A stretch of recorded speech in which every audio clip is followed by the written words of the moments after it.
নিপা ভাইরাসের অনেকটা rare incidence, এটা একটা রেয়ার ডিজিজ, কিন্তু এটা যে সংক্রমণের মাত্রা আছে এটা অনেকটাই বেশি, যেটা কোভিডের থেকে এটা অনেকটা হচ্ছে মারাত্মক রোগ। এটা নিপা ভাইরাসের জ্বরের সাথে একটা বিশেষ একটা পার্টিকুলার জিনিস নিপা ভাইরাস যেটা আমাদের করে, যেটা খুবই গুরুত্বপূর্ণ, সেটা হচ্ছে আমরা জানি যে আমাদের ব্রেনের ওপরে একটা কভারিং থাকে, সেটা ইউজুয়ালি আমরা মেনিনজাস বলে থাকি। নিপা ভাইরাস সেখানে আক্রমণ করছে এবং যেহেতু সেটাকে করছে, তো সেই মতে মেনিনজাইটিস বলে একটা রোগ সেটা হচ্ছে। অন্যান্য সাধারণত জ্বর জ্বালায় সেটা হয় না, যে যাদের ইমিউনিটি অনেকটাই কম আছে, যেমন অনেক বাচ্চা বা বয়স্ক বা যারা আরও কোনো রোগের সাথে কোনো কোমরবিডিটিস বা ইমিউন সাপ্রেশন কিছু নিচ্ছে, সেসব ক্ষেত্রে অনেকটাই ঝুঁকি বেশি হয়ে থাকে। জ্বর দিয়ে শুরু, কিন্তু শেষটা হতে পারে প্রাণঘাতী। নামটা ছোট হলেও প্রভাবটা কিন্তু ভয়ঙ্কর পড়তে পারে।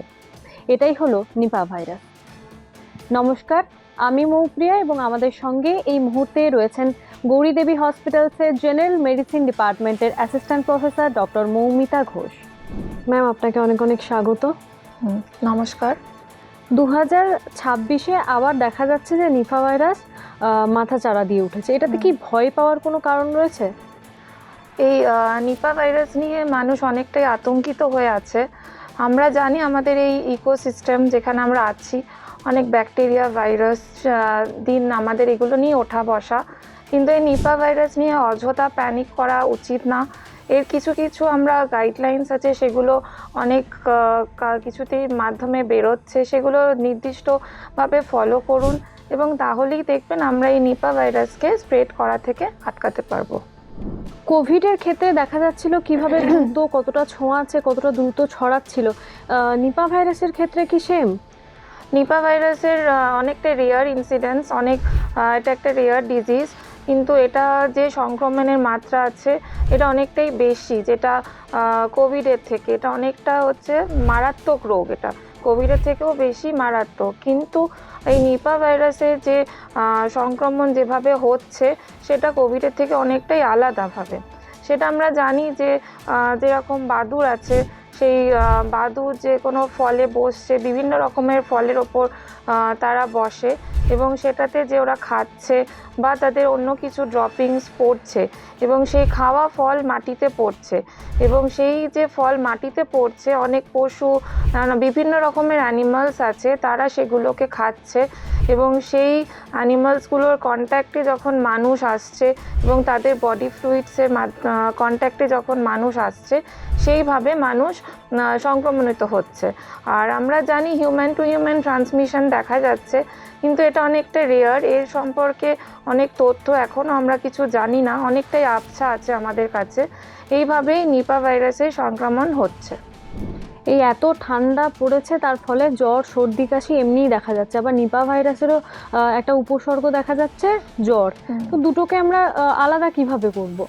হ্যাঁ, নিপা ভাইরাসের জ্বরের সাথে একটা বিশেষ একটা পার্টিকুলার জিনিস নিপা ভাইরাস যেটা আমাদের করে, যেটা খুবই গুরুত্বপূর্ণ, সেটা হচ্ছে আমরা জানি যে আমাদের ব্রেনের ওপরে একটা কভারিং থাকে, সেটা ইউজুয়ালি আমরা মেনিনজাস বলে থাকি। নিপা ভাইরাস সেখানে আক্রমণ করছে এবং যেহেতু সেটাকে করছে, তো সেই মতে মেনিনজাইটিস বলে একটা রোগ সেটা হচ্ছে। অন্যান্য সাধারণত জ্বর জ্বালায় সেটা হয় না, তো যদি মানুষের সাধারণত জ্বরের সাথেও দেখা যায় যে কোনো মেনিনজাল ইরিটেশন হয়ে থাকে, প্রচণ্ড মাথা ব্যথা হচ্ছে, বমি হচ্ছে, কারো খিঁচুনি বা কনভালশন হচ্ছে বা মেন্টাল স্টেটাসে কিছু পরিবর্তন দেখা দিচ্ছে, তো এই সব জ্বরটা আলাদা। নিপা ভাইরাসে এগুলো পার্টিকুলারলি দেখা যায়। তো আমরা যদি কোনো মানুষ এগুলো উপভোগ করে, সঙ্গে সঙ্গে তাদেরকে ডাক্তারের পরামর্শ নিতে হবে এবং সেই মতো চিকিৎসা করতে হবে।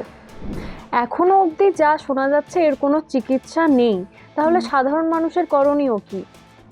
হ্যাঁ, এর সিমটম যে পার্টিকুলার কোনো চিকিৎসা এখনও নেই, তো কিছু কিছু অ্যান্টিভাইরালস আমরা এখানে দিয়ে থাকি, তো সেগুলো কাজ করছে। তো সিমটমেটিক ট্রিটমেন্ট করতে হবে যেসব মানুষের মেন্টাল স্টেটাস বা কনভালশন সেই রকম সিমটোম্যাটিক রিলিফ করতে হবে, মানুষের অক্সিজেন লেভেল দেখতে হবে, আলাদা আরও বিভিন্ন রকম সিমটমের ট্রিটমেন্ট করতে পারি। অ্যান্টিভাইরাল 2-3টে আমরা জানি, সেগুলো চিকিৎসা করছে, সেগুলো দিয়ে মানুষের উন্নতি দেখা যাচ্ছে। তো এইভাবে আমরা চিকিৎসা করে থাকি।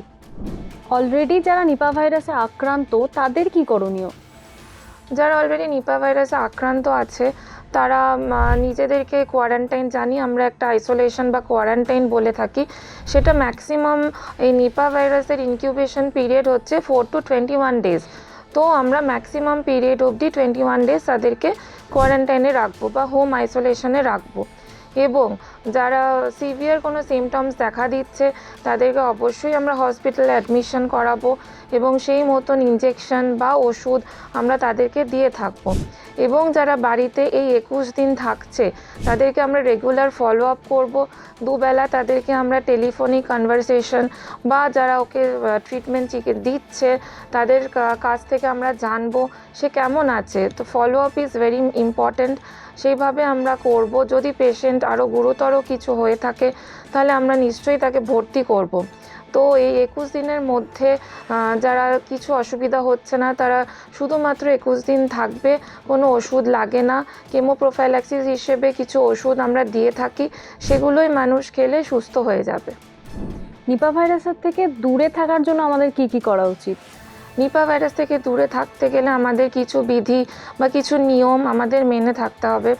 যেমন হচ্ছে আমরা এখন শীতকালীন যে খেজুর গুড়, যেটা কাঁচা যেটা আমরা বলে থাকি, সেই খেজুর গুড় আমরা অ্যাভয়েড করব, আমরা খাবো না, যেটা গাছ থেকে পড়ছে।